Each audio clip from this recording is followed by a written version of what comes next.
Evan Reed always believed space was silent, empty, and honest. It never lied. It never pretended. Up here, above Earth's soft blue glow, everything felt clear. He was alone in his small maintenance shuttle, checking the satellite panels, humming quietly to himself to fight the boredom. The stars looked calm, scattered like cold diamonds across the dark. But in one single moment, that calmness broke. First came the shadow. It slid over his shuttle like the wing of some enormous creature passing between him and the stars. Evan frowned and looked up through the window. Nothing was supposed to be out here, not at this altitude, not at this distance. His radio crackled, but no voice came through. He tried speaking into it anyway. "Mission Control, I'm reading a strange movement above." His words froze. Something large moved again, blocking the distant starlight. Then the light appeared. A deep blue glow surrounded his shuttle, humming with a strange vibration that he felt even inside his suit. It wasn't like anything he'd ever seen. The light touched the shuttle, wrapped around it gently, and then everything vanished. The world dissolved in a burst of white, and Evan felt himself falling even though he was weightless. His vision shook, colors twisting together. He tried to breathe, but it felt like the air itself was sliding away from him. Then darkness swallowed everything. When he opened his eyes, the silence was different. He was lying on a cold floor, smooth, dark, almost like polished stone. His breath echoed faintly in a wide chamber. He pushed himself up slowly, his pulse racing. This wasn't his shuttle. This wasn't any Earth structure he knew. The walls were curved, carved with flowing patterns that shimmered softly like they were alive. He wasn't alone. A figure stood across the room. At first she looked like a dream, too unreal to be human. She was tall, slender, moving with slow, graceful steps. Her skin was pale, glowing faintly like soft moonlight.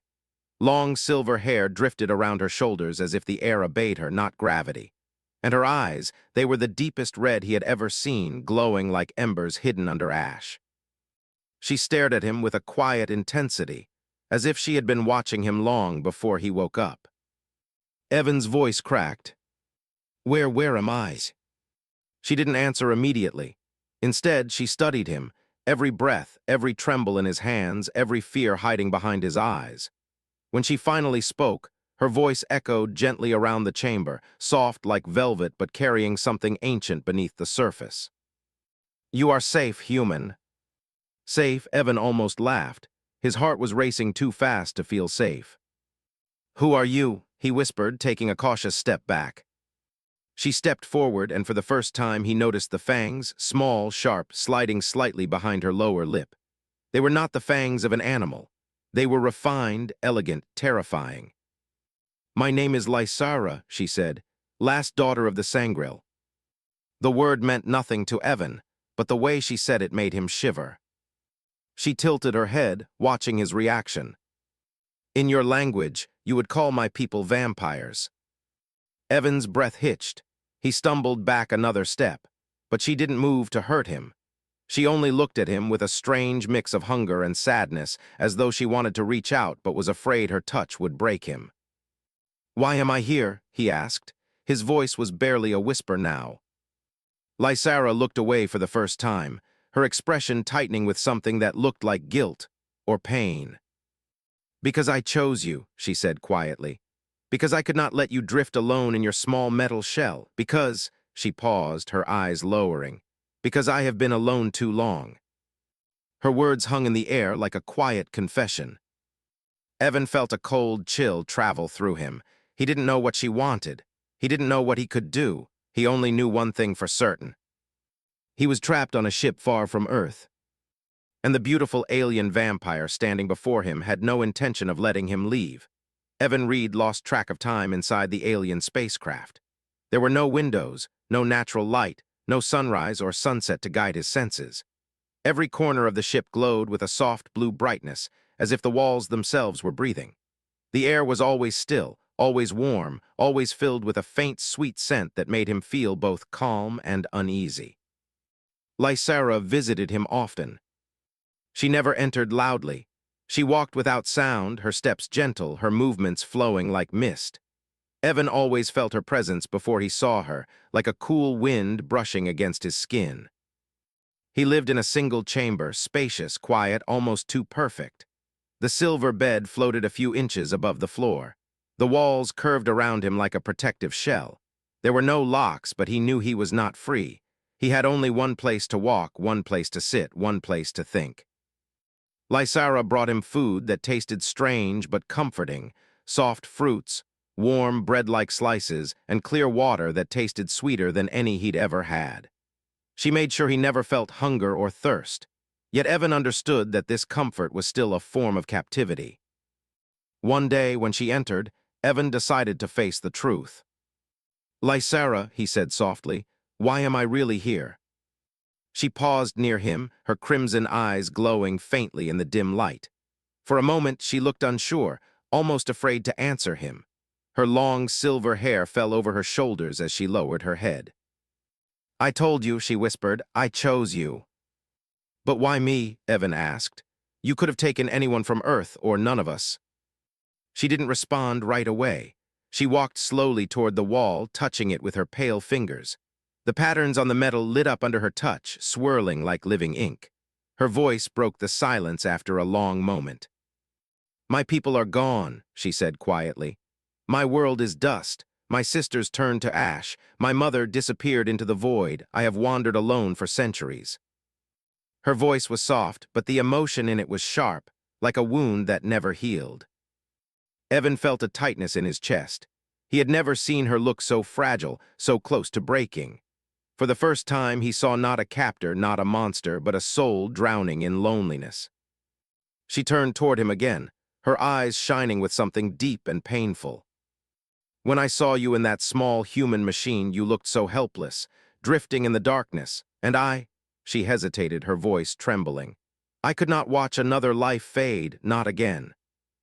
Evan didn't know what to say. He wanted to be angry, wanted to shout, demand freedom, demand answers. But his anger faded under the weight of her confession. "Lysara," he said gently, "you took me from everything I know." "Yes," she whispered, flinching as if the words hurt her. "I know I did." He looked at her carefully. "You didn't take me because you wanted to hurt me." "No," she said quickly, "never." She walked closer, stopping only a step away. Evan could see the faint glow of energy under her skin, like starlight trapped in glass. He could also see the loneliness in her eyes, an emptiness that stretched across centuries. "My kind needed life energy," she explained quietly. "Not blood. We touch the essence of a soul, not the flesh. I have not fed in a long time. I try to stay strong. But without connection, without life, I am fatting." Evan felt a sudden coldness. "Is that why you took me, to feed from me?" She shook her head sharply, her expression alarmed.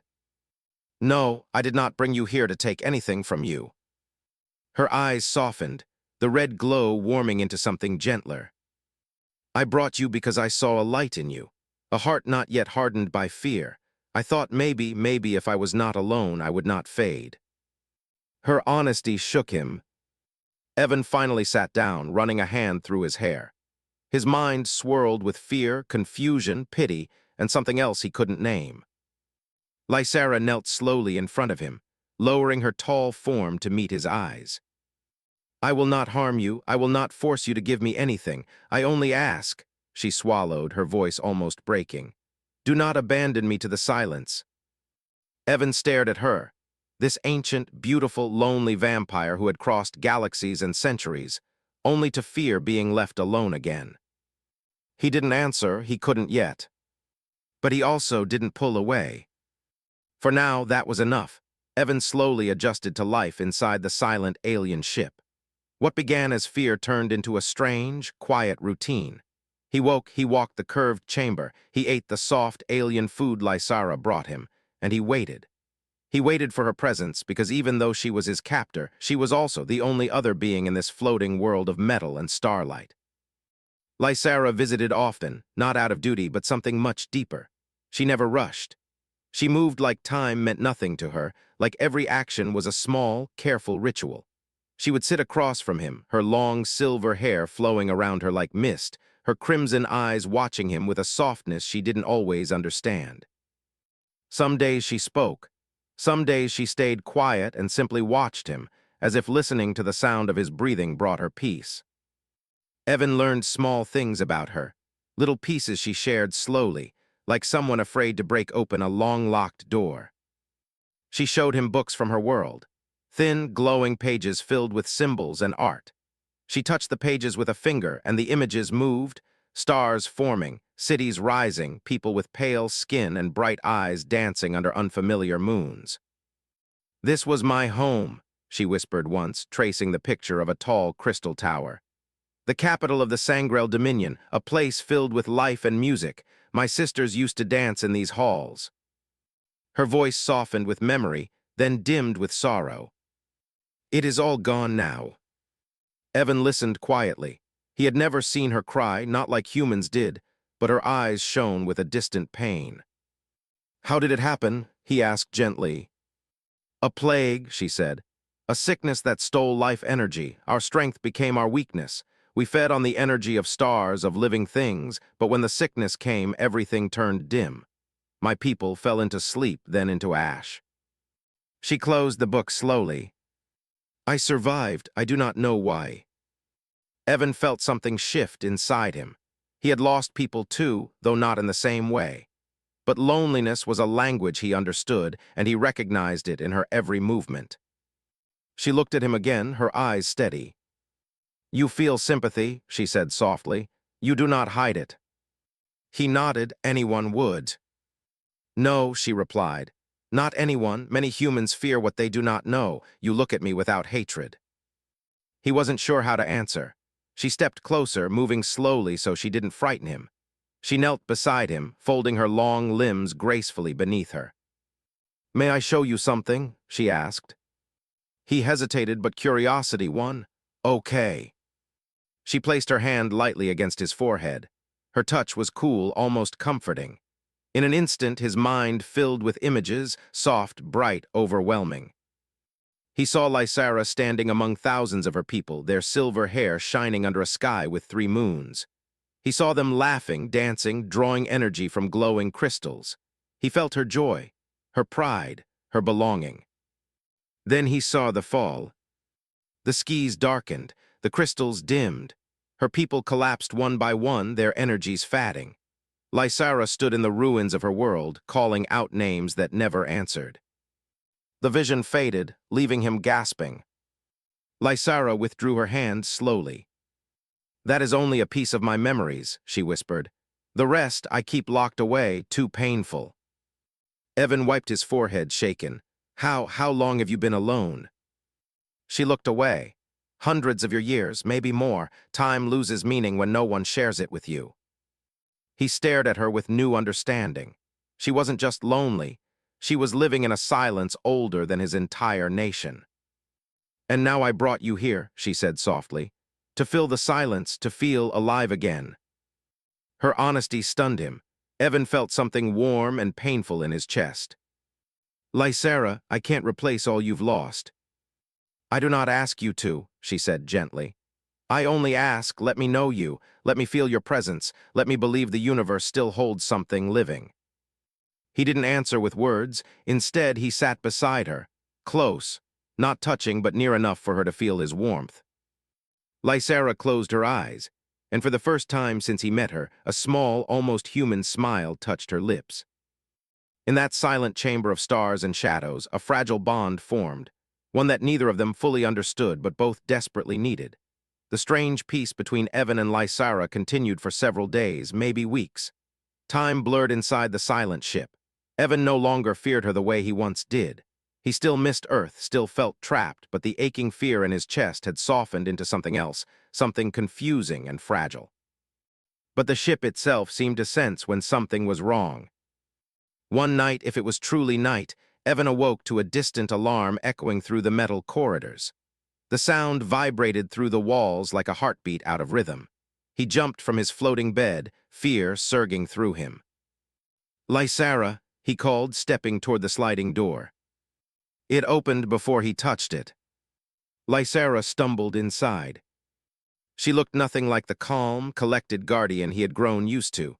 Her hair was tangled, her eyes blazed red like burning coals, and her breathing was sharp and uneven. She held onto the wall with one trembling hand. Evan, her voice cracked, dry and strained. "Stay back." He froze. "What's happening?" She clenched her jaw, her sharp fangs visible now. "My hunger, the weakness, it's too strong tonight." Evan's chest tightened. He stepped forward instinctively, but she shook her head violently. "No, stop." She forced the words out, her voice shaking. "I won't take your energy, I swore I wouldn't." Evan watched her fall to her knees, her hands gripping the floor as if fighting some invisible force. Her body shook, her silver hair falling like a curtain around her face. He felt helpless. "Isn't there something else?" he asked desperately. "Something on the ship, a machine, a source of energy." "There is nothing," she whispered. "The ship is dying. I used the last energy reserves to sustain you, to keep your body comfortable, safe." "You used it for me?" Evan's voice softened with disbelief. "Yes," she said, trembling. "If it meant seeing you smile for one more day, it was worth it." Her words broke something inside him. He had seen her pain before, but this was different. This was the raw truth of what she was, a creature who needed energy to survive, yet one who refused to harm him even if it meant dying. Her breath came in harsh, shallow gasps. "Lysara," Evan knelt cautiously beside her, ignoring the warning in his mind. "How long can you last like this?" She lifted her head slowly. Her crimson eyes were glowing too brightly, flickering like a dying flame. "Not long," she admitted. "A few hours, maybe." "Then take from me," he said suddenly. She stared at him, shocked. "No. You need it," he insisted. "I could hurt you," she whispered. "I could take too much. I could drain your life by accident." Evan swallowed hard but didn't pull back. "You won't." "How can you be so sure?" He looked into her desperate eyes, eyes that held centuries of suffering, fear, and loneliness. "Because you saved me when you didn't have to, because you brought me here to keep me alive, because I've watched you fight your hunger every single day. That's how I know." She closed her eyes, pained by the truth in his voice. He reached for her hand slowly, gently, giving her time to pull away. She didn't. Her fingers were ice cold. Lysara whispered, "If I lose control, you must pull away." "I trust you," he said softly. Those words shattered her. With trembling hands, Lysara placed her palm on his chest, directly over his heartbeat. A soft glow formed beneath her touch, warm at first, then slowly growing brighter. Evan felt something tugging at him, not painful but draining, like warmth leaving his body little by little. He gasped but stayed still. Lysara was shaking. Tears of light slipped down her cheeks as she held herself back, taking only the smallest thread of his energy. It lasted only moments before she yanked her hand away, breathing hard. Evan nearly collapsed, but she caught him instantly, her arms strong, her voice trembling. "Evan, are you hurt? Did I take too much?" He tried to smile through the dizziness. "I'm okay, really." She pulled him against her, holding him like he was something fragile and irreplaceable. "You gave me life tonight," she whispered into his hair. "I do not deserve your kindness, but I will treasure it." Her voice broke with emotion, soft and shaking. And Evan realized something. His fear of her was gone. Because the creature holding him wasn't a monster. She was a lonely soul fighting against her own nature, fighting to protect him, even if it meant dying herself. In that moment, the connection between them grew deeper than either of them expected. And neither of them would ever be the same again. After the night of Lysara's near collapse, everything changed between them. Evan could feel it the moment he woke. The ship still hummed with its dying energy, the lights flickering softly like candles about to go out. But the air between him and Lysara felt different, heavier, warmer, filled with something quiet and unspoken. Lysara stayed close to him now. She hovered near the doorway whenever he slept, as if afraid he would vanish the moment she blinked. She watched over him with the careful eyes of someone who finally had something to lose. But Evan sensed another truth too. She was afraid. Not of him, but for him. One day, as they sat together in the sitting chamber, Lysara stared into the dim lights of the ship, her face calm but her hands trembling slightly. "The ship will not sustain us much longer," she said softly. Evan looked up from the strange, glowing fruit he was peeling. "How long?" "Days," she whispered, "maybe less." He felt the words land heavy in his chest. "Can't you repair it?" "I can repair the metal, the engines, the wires," she said, shaking her head. "But the heart of the ship, the energy core, is fading. My people built these ships from living star crystals. They cannot be replaced." Evan let out a slow breath. "So when the ship dies, you die?" She hesitated before answering. "Yes." He stared at her in shock. "And me?" "You will not die," she said quickly. "Your body does not need what the ship requires, but you will be trapped in the deep space where no human vessel will find you." Evan felt a cold shiver. "Then we need to find a way, a planet, a station, something." Lysara's expression darkened. "My kind are feared across many galaxies. If I land anywhere, I will be hunted." She wasn't exaggerating. Evan had seen pieces of her memories, how other species reacted to the Sangrel, how their powers frightened entire worlds.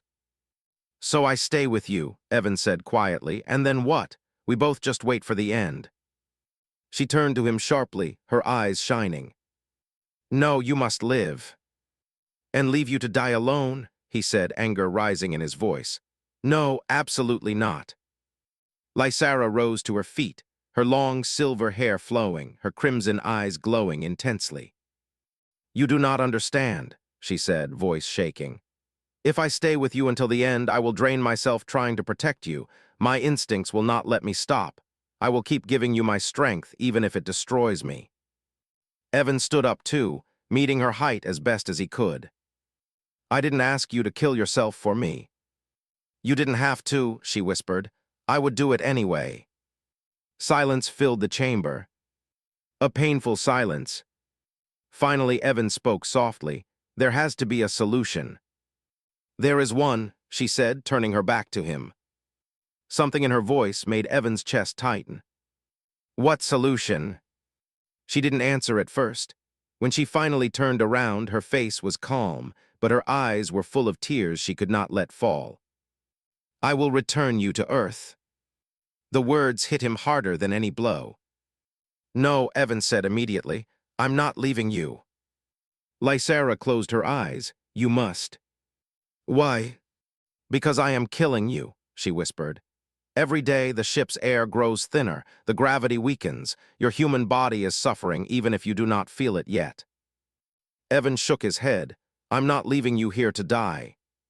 She stepped closer, cupping his cheek gently. Her hand was cool, but her touch was warm with emotion. "You gave me life again, Evan Reed," she whispered. "You brought back a piece of light in my heart I thought was gone forever, but if you stay, that light will turn into pain." He felt tears burning behind his eyes. "Lysara, I don't want to lose you." She smiled, a sad, fragile smile. "You will not lose me. You will remember me, and that is enough." "It isn't enough for me," he said, voice shaking. Her eyes softened. "It must be." She leaned her forehead against his, closing her eyes. "You deserve a full life, a sky with sunlight, a world with people who know your name. I will not steal that from you." Evan felt his heart tearing inside him. Lysara whispered, "When the ship passes Earth again, I will let you go." Those last words broke him. Because for the first time, he realized she meant it. And nothing he said would change her mind. This was her choice, her sacrifice, her love. And soon it would tear them apart. The ship moved in silent darkness as if it were drifting through an endless dream. Inside it, Aaron walked slowly down the curved halls, feeling the strange weight of everything that had happened. His heart was heavy, yet full of something warm he could not name. He felt fear, confusion, and a strange new connection that refused to leave him. Every shadow, every quiet hum of the engine reminded him of her, Leora. She had not spoken to him since their argument. Not a single word, not a single whisper. But he could feel her presence everywhere. The ship itself felt like an extension of her emotions, and right now it felt tense, almost sorrowful. Aaron wondered if she was hiding or if she was simply giving him time, but that time only made the silence louder. He touched the wall with his hand. It was warm, almost like skin. Leora, he whispered softly, not sure why he was calling out. Maybe he wanted peace, maybe he wanted answers, maybe deep inside he missed her voice. A soft vibration ran through the metal like a response to his whisper. Not a clear word, but a feeling. It made Aaron's chest tighten painfully. He sighed and continued walking until he reached the viewing chamber again. It was where everything always made sense, where the stars felt close enough to touch. He stepped inside. The stars poured light through the transparent dome, covering the room in a calm glow. And there she was. Leora stood silently near the center, her back turned to him, her long silver hair floating around her like a ghostly river. Her shoulders were slightly shaking, as if she were breathing unevenly. She didn't look dangerous now. She looked lonely. Aaron hesitated, then took a small step toward her. Leora, I didn't mean to hurt you.